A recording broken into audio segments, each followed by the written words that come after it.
मानवर इनका deputy CM, माननीय संसदीय कार्य मंत्री अपनी विचारधारा का कोई डिप्टी सीएम रखिए। कौन से ऐसे आदमी को आपने बना दिया जिनके हर साल विचारधारा बदलती है, हर साल विचारधारा बदलती। मानवर शर्म आती है ऐसे छात्र नेता पर, मानवर शर्म आती है ऐसे छात्र नेता पर। हम आपके बहुत आभारी हैं। हमारी पार्टी जिन आदर्शों पर चलती है, डॉक्टर लोहिया ने कहा था कि लोकतंत्र चलता है लोक और लाज से। लोकतंत्र की जो सबसे बड़ी खूबसूरती है मान्यवर कि हम सब विभिन्न विचारधाराओं से चुन करके यहाँ आते हैं, लेकिन देश के हित में, राष्ट्र के हित में, प्रदेश के हित में विपक्ष जहाँ सरकारें अपनी नीतियों को लागू करती हैं, वही विपक्ष जो जन समस्याएं हैं उसको सदन के पटल पर मान्यवर आपके समक्ष रख करके सरकार का समुचित उत्तर चाहता है। मान्यवर डॉक्टर लोहिया ने कई बार कहा कि लोकतंत्र चलता है लोक और लाज से। मानवर आप लोकतंत्र के इस मंदिर में मुख्य न्यायपूर्ति की कुर्सी पर विराजमान है। सवेरे जिस तरह से घटना घटित हुई, हमारे माननीय सदस्य समरपाल सिंह जी ने उत्तर प्रदेश की बदहाल स्वास्थ्य व्यवस्थाओं पर मानवर क्वेश्चन के माध्यम से सरकार का उत्तर जानना चाहता, लेकिन सरकार के जो मंत्री हैं एक बार नहीं मानवर कई बार, उनका तो विभाग में कोई रुचि नहीं है। विभाग कैसे चलेगा? लोग देख करके, देश में लोग देखते होंगे कि उत्तर प्रदेश जैसे 25 करोड़ आबादी के प्रदेश में इस तरह से गैर जिम्मेदारान स्वास्थ्य मंत्री, जिनका बोलते वक्त मानवर शब्दों का जिस तरह का प्रयोग इतना घटिया लगता है कोई चौराहे पे बात कर रहा है। मानवर इस देश ने बहुत बिरले सदियों में कोई माननीय नेताजी श्रद्धेय मुलायम सिंह यादव जैसा व्यक्तित्व पैदा होता।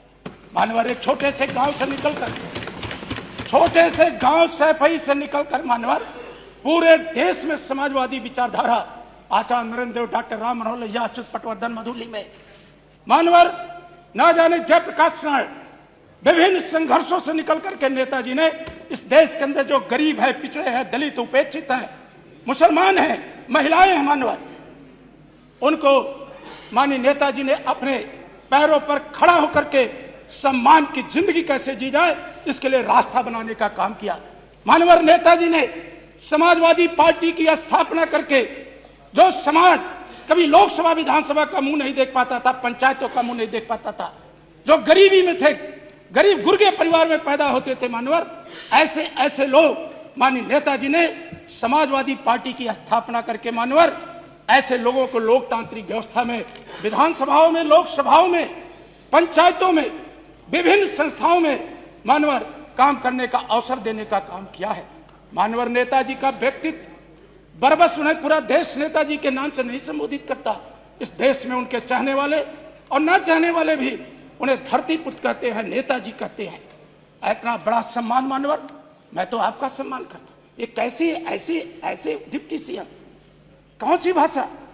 मानवर जिस देश ने माननीय नेताजी को पद्म भूषण दिया हो, पद्म भूषण का क्या मानक है वो माननीय संसदीय कार्य मंत्री से बेहतर और कोई कौन जानता होगा।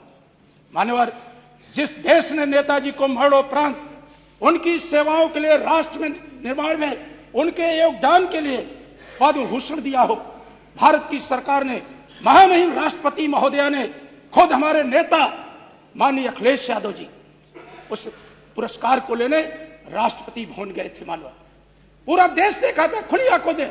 हमारी विचारधारा भारतीय जनता पार्टी की विचारधारा नहीं है, लेकिन मानवर भारतीय जनता पार्टी की केंद्र की सरकार ने माननीय नेताजी को पद्म भूषण दिया तो हमारे नेता ने राष्ट्रपति भवन जाकर के उस लोकतंत्र की जो महामहिमा है उसके तहत वो पुरस्कार लेने का काम किया। मानवर इनका डिप्टी सीएम, माननीय संसदीय कार्य मंत्री अपनी विचारधारा का कोई डिप्टी सीएम रखिए। जो पंडित श्यामा प्रसाद मुखर्जी, पंडित दीनदयाल उपाध्याय, पंडित अटल बिहारी वाजपेयी का विचारधारा का व्यक्तित्व हो, एक कौन से ऐसे आदमी को आपने बना दिया जिनके हर साल विचारधारा बदलती है, हर साल विचारधारा बदलती। मानवर उनका इतिहास क्या रहा है? मैं भी प्रतिष्ठित जिस प्रयागराज की चर्चा होती है उसी विश्वविद्यालय में पढ़ा हूं और छात्र संघ का महामंत्री भी रहा। शर्म आती है ऐसे छात्र नेता पर, मानवर शर्म आती है ऐसे छात्र नेता पर, मानवर शर्म आती है। नहीं, आप ये आप भी अच्छे शब्दों का भाई आप भी ऐसे कोई शब्द का इस्तेमाल नहीं करिए जो मानवर हमें शर्म आती है ऐसे आप छात्र ऐसे किसी शब्द का इस्तेमाल नहीं करिए जिनको सोच आप अपनी बात कहिए। आप देखिए आप भी ऐसे शब्दों का इस्तेमाल मत करिए जो एक पंडित श्यामा प्रसाद मुखर्जी की विचारधारा आप भी कोई ऐसा शब्द नहीं इस्तेमाल करिए जो किसी को खराब करे। ये भी अच्छी बात नहीं। पंडित अटल बिहारी वाजपेयी का कितना बड़ा सम्मान था। मानवर जो हमारे नेता वेदांता हॉस्पिटल में भर्ती थे दिल्ली के अंदर, प्रधानमंत्री जी खुद जो अरे हर बारे में प्रधानमंत्री बोले सब लोग कितनी बार हमारे नेताजी को देखने गए। हर सुख दुख में मानवर हमने माननीय प्रधानमंत्री का हेलीकॉप्टर सैफई की सरजमीन पर उतरते देखा था। मानवर ये डिबेट न करवाएं। शादी में अब आपका विषय आ गया। हमारे नेता का बात यहाँ तो हुई थी। माननीय योगी जी, डिबेट न करवाएं। माननीय योगी जी कितनी बार जाकर के नेताजी की स्वास्थ्य की जानकारी लिए और माननीय शिवपाल जी से, माननीय अखिलेश जी से सर बातचीत किए। बात ठीक है। आज पूरा देश ऐसे नेता को सम्मान देता है। आपसे नहीं कोई डिबेट नहीं हो रही, जो बात है वो विषय आ गया। मैंने भी बोल दिया, आपने भी बोल दिया। मानवर मैं मांग करता हूं आपकी पूरी बात आ गई कि जो उत्तर प्रदेश के मुख्यमंत्री पूरी बात आ गई जिस तरह का उप मुख्यमंत्री और मुख्यमंत्री बनना चाहते हैं। बैठिए बैठिए नहीं ये बात है, आप ये नहीं है विषय नहीं है। आप इस प्रकार की बात नहीं करिए। माननीय अध्यक्ष जी यही तो तकलीफ है। नहीं हो गया आप मैंने उनको रोका ना। माननीय संसदीय कार्य मंत्री, माननीय संसदीय कार्य मंत्री बैठे हैं माननीय संसदीय जो हमारे नेता के व्यक्तित्व पर जो